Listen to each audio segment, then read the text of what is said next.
नमस्कार, आप देख रहे हैं न्यूज 18 बिहार झारखंड। मैं हूं आपके साथ रुचिका राज। राजधानी में पहाड़ों से आ रही बर्फीली ठंडी हवा रिपीट।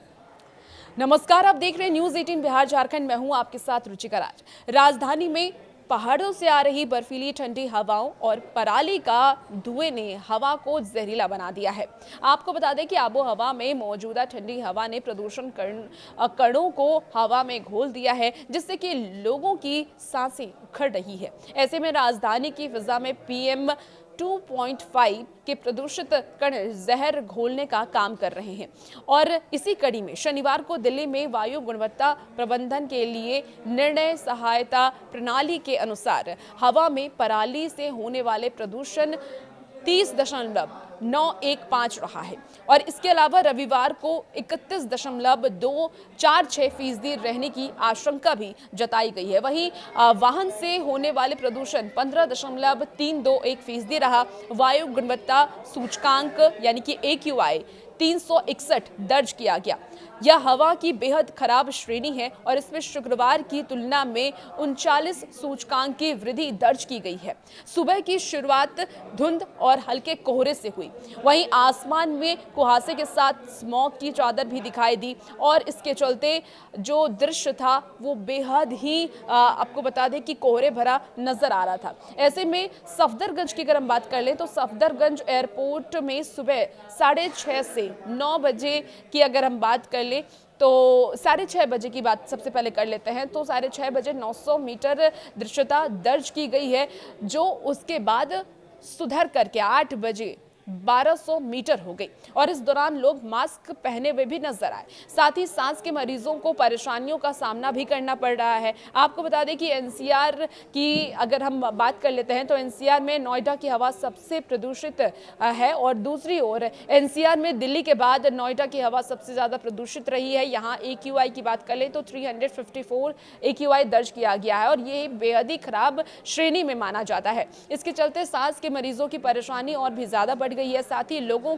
की आंखों में भी जलन होने लगा है, ऐसी समस्या भी आ रही है। गाजियाबाद की बात करें तो 339 AQI दर्ज किया गया है। ग्रेटर नोएडा में 336, गुरुग्राम में 326 AQI दर्ज किया गया है। और इसके अलावा फरीदाबाद की बात कर ले तो वहां की भी हवा बहुत ज्यादा अच्छी नहीं है, लेकिन इन सबसे अच्छी है। वहां की हवा सबसे साफ दर्ज की गई है। यहाँ सूचकांक 264 AQI दर्ज किया गया है और ये हवा खराब श्रेणी में ही आती है, लेकिन और जगहों से ये थोड़ा बेटर है। आपको बता दें कि मंगलवार तक हवा बेहद खराब श्रेणी में बरकरार रहने के अनुमान भी जताए गए हैं। केंद्रीय प्रदूषण नियंत्रण बोर्ड का पूर्वानुमान यह है कि मंगलवार तक हवा बेहद ही खराब श्रेणी में बरकरार रहेगी और इसके चलते सांस के मरीजों को परेशानियों का सामना करना पड़ सकता है।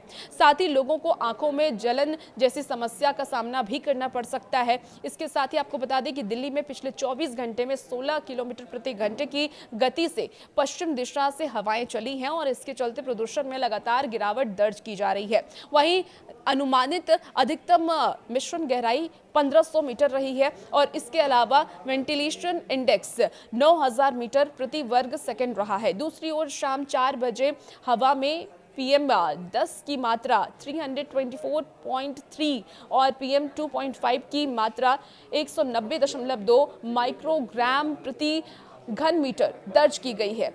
CPCB के अनुसार राजधानी के कई मॉनिटरिंग स्टेशनों पर हवा बेहद ही खराब रिकॉर्ड में दर्ज की गई है, जबकि कुछ इलाकों में AQI मध्यम रहा है। देखिए, दीपावली के बाद से दिल्ली में कई इलाकों में AQI खराब और बेहद खराब श्रेणी में बना हुआ है, जबकि आपको बता दें कि ग्रैप 2 के प्रतिबंध अब भी लागू है।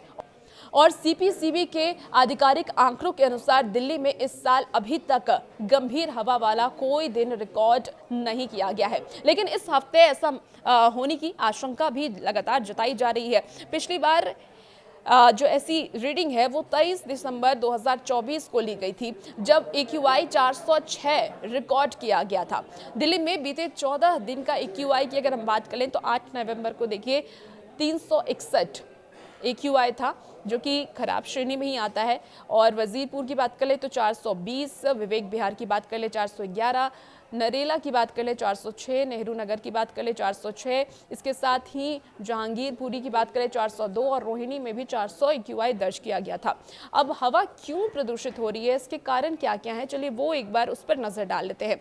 कूड़े के पहाड़ की वजह से ये दूषित हवा ज़्यादा होती है, जिसमें कि गाजीपुर ओखला साइट से उड़ने वाली धूल वायुमंडल में तैरती रहती है, जिससे कि हवा प्रदूषित होती है। दूसरी जो बड़ी वजह है वो है निर्माण कार्य से निकलने वाली धूल। पूरे साल दिल्ली में निर्माण कार्य चलते हैं, जिस वजह से हवा प्रदूषित होती है। गाड़ियों से निकलता धुआं भी एक बड़ी वजह बताई जा रही है। दिल्ली में प्रतिदिन 1 करोड़ दोपहिया से अधिक भारी वाहन सड़कों पर उतरते हैं, जिससे जो धुआं निकलता है वो वायु प्रदूषण को और भी ज़्यादा बढ़ावा देता है। इसके साथ ही सड़कों और फुटपाथ पर जो धूल होते हैं, जैसे कि सड़कों पर उड़ती धूल भी वायु प्रदूषण में अहम रोल निभाते हैं। खुले में जलता कूड़ा भी वायु प्रदूषण का एक बड़ा कारण हो सकता है। राजधानी में जगह जगह खुले में कूड़ा जलाया जा रहा है और इस पर पूरे साल रोक होती है, लेकिन फिर भी लोग जलाते हैं और इस वजह से जो एयर है वो पोल्यूटेड हो जाता है। लगातार बढ़ते प्रदूषण के स्तर को देखते हुए सरकार ने राजधानी की सड़कों पर बड़े पैमाने पर एंटी स्मॉग गन तैनात करने का फैसला लिया है। आपको बता दें कि लोक निर्माण विभाग ने 200 ट्रक माउंटेड एंटी स्मॉग गनों को किराए पर लेने के लिए लगभग 59 करोड़ रुपए की प्रशासनिक स्वीकृति की मंजूरी भी दे दी है और यह एंटी स्मॉग गन फरवरी तक 2 शिफ्टों में चलेंगी और राजधानी के उन इलाकों में तैनात होंगी जहां धूल प्रदूषण सबसे अधिक है। तो आप लोगों से न्यूज़ 18 लगातार अपील करता है कि अपनी सुरक्षा आप करें, क्योंकि वायु प्रदूषण बहुत ज़्यादा है और ख़राब श्रेणी में दिल्ली NCR को रखा गया है, दिल्ली को भी रखा गया है। इसलिए आप जब बाहर निकले तो मास्क लगा के निकलें और जिसे सांस की प्रॉब्लम है, जिन भी लोगों को, वो कम से कम बाहर निकले। इस बात का आप खास ख्याल रखें। और भी ऐसे ही वीडियोज़ के लिए और अपडेट्स के लिए बने रहिए न्यूज़ 18 बिहार झारखंड के साथ।